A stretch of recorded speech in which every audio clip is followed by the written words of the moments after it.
ദേശീയ ബാലികാ ദിനമാണ്. രാജ്യത്ത് പെൺകുട്ടികൾ നേരിടുന്ന അനീതിയും അക്രമവും തടയുക എന്ന ലക്ഷ്യത്തോടെയാണ് ഈ ദിനം ആചരിക്കുന്നത്. തിളക്കമാർന്ന ഭാവിക്കായി പെൺകുട്ടികളെ കരുത്തരാക്കുക എന്നതാണ് ഈ വർഷത്തെ പ്രമേയം. ലിംഗപരമായ അസമത്വങ്ങളില്ലാതെ, അനീതിയും അക്രമവുമില്ലാതെ ജീവിതത്തിൽ പുതിയ പാതകളിലൂടെ മുന്നേറാൻ പെൺകുട്ടികൾക്ക് അവസരമൊരുക്കുക, പെൺകുട്ടികളുടെ അവകാശങ്ങൾ സംരക്ഷിക്കുക, അവർ നേരിടുന്ന വിവേചനങ്ങൾക്കെതിരെ ബോധവൽക്കരണം നൽകുക തുടങ്ങിയ ലക്ഷ്യത്തോടെയാണ് കേന്ദ്ര സർക്കാർ എല്ലാ വർഷവും ദേശീയ ബാലികാ ദിനം ആചരിക്കുന്നത്.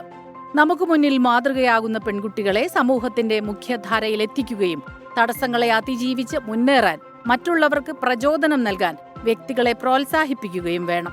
വീടിനകത്തും പുറത്തും തൊഴിലിടങ്ങളിലും സ്ത്രീകൾ നേരിടുന്ന പ്രശ്നങ്ങൾ അനവധിയാണ്. ഗാർഹിക പീഡനം, പെൺകുട്ടികൾക്ക് നേരെയുള്ള അതിക്രമങ്ങൾ, ലൈംഗിക ചൂഷണം തുടങ്ങി അതിക്രമങ്ങളുടെ കണക്കുകളാകട്ടെ ഞെട്ടിപ്പിക്കുന്നതും. കർശന ശിക്ഷാ നടപടികളിലൂടെ അതിക്രമങ്ങൾ തടയുക, വിദ്യാഭ്യാസം, കായികം, തൊഴിൽ തുടങ്ങിയ മേഖലകളിൽ തുല്യ അവസരങ്ങൾ ഉറപ്പുവരുത്തുന്നതിലൂടെ സമൂഹത്തിൽ പെൺകുട്ടികൾക്ക് തുല്യസ്ഥാനം നൽകാൻ കഴിയട്ടെ.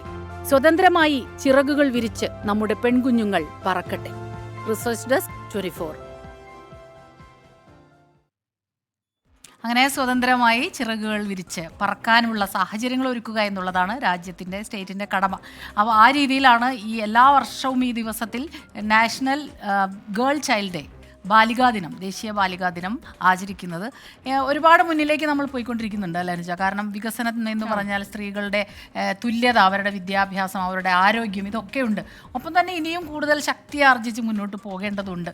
ചിലയിടങ്ങളിലെങ്കിലും ചില പിന്നാക്കം നിൽക്കുന്ന കാഴ്ചകളൊക്കെ നമ്മൾ കാണുന്നുണ്ട്. ഈ ദിവസത്തിൽ അങ്ങനെ ഒരു സന്ദേശമാകട്ടെ നമ്മുടെ വിമൻസ് ഈവനിങ്ങിൻ്റെ ഭാഗത്ത്. അതെ, അപ്പോൾ എല്ലാ ബാലികമാർക്കും വിമൻസ് ഈവനിങ്ങിൻ്റെ ആശംസ.